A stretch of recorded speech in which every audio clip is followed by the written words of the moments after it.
non, c'est vrai.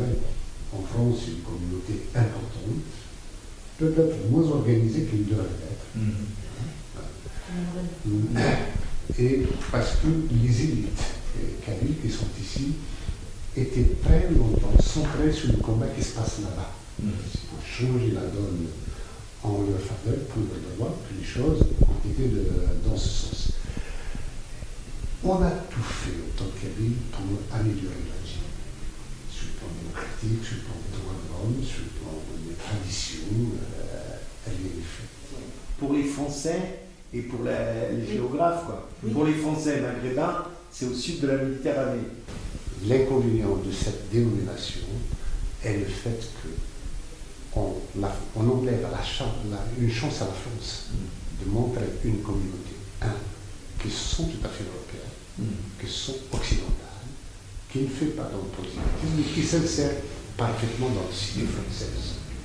Or, au lieu de donner une visibilité à une catégorie pareille, qui pourrait servir de modèle à l'ensemble des communautés qui s'installent en France, on a vu la situation actuelle, est pratiquement intenable pour les Français, à tel point que Le Pen la fonde. Donc,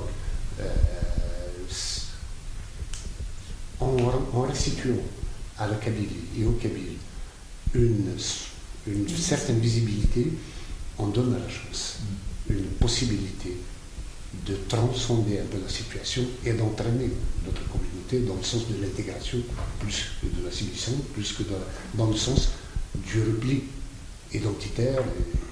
D'abord, les gens savent tout de même, à quelque niveau que ce soit, dans la classe politique comme dans la population, un peu faire la différence. Ils savent que les Kabyles, les Berbères, c'est pas une nation arabe, c'est une différence, et que, en l'occurrence, leur apparence, leurs moyens de s'exprimer, leur indépendance a bien souvent marqué le pas sur beaucoup d'autres considérations.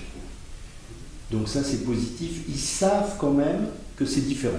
C'est pour ça que nous, on veut absolument se démarquer de cette dénomination déjà, et puis extraire aussi notre communauté de l'influence salafiste et islamiste qu'il y a dans les banlieues françaises. On veut absolument le faire.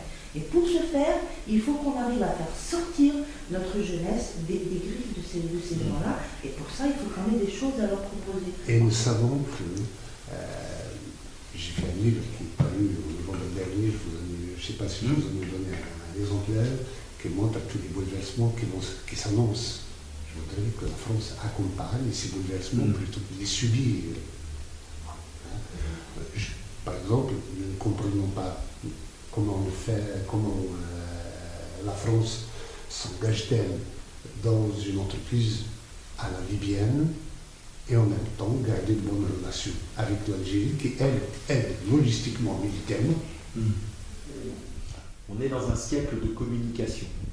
Une rencontre, c'est bien, comme celle d'aujourd'hui, mais si j'avais eu toute ma municipalité et tous les élus UMP du département, ça serait beaucoup mieux. C'est-à-dire qu'en l'occurrence, il faut plutôt essayer du sommet d'atteindre la base et de faire en sorte que l'information se diffuse.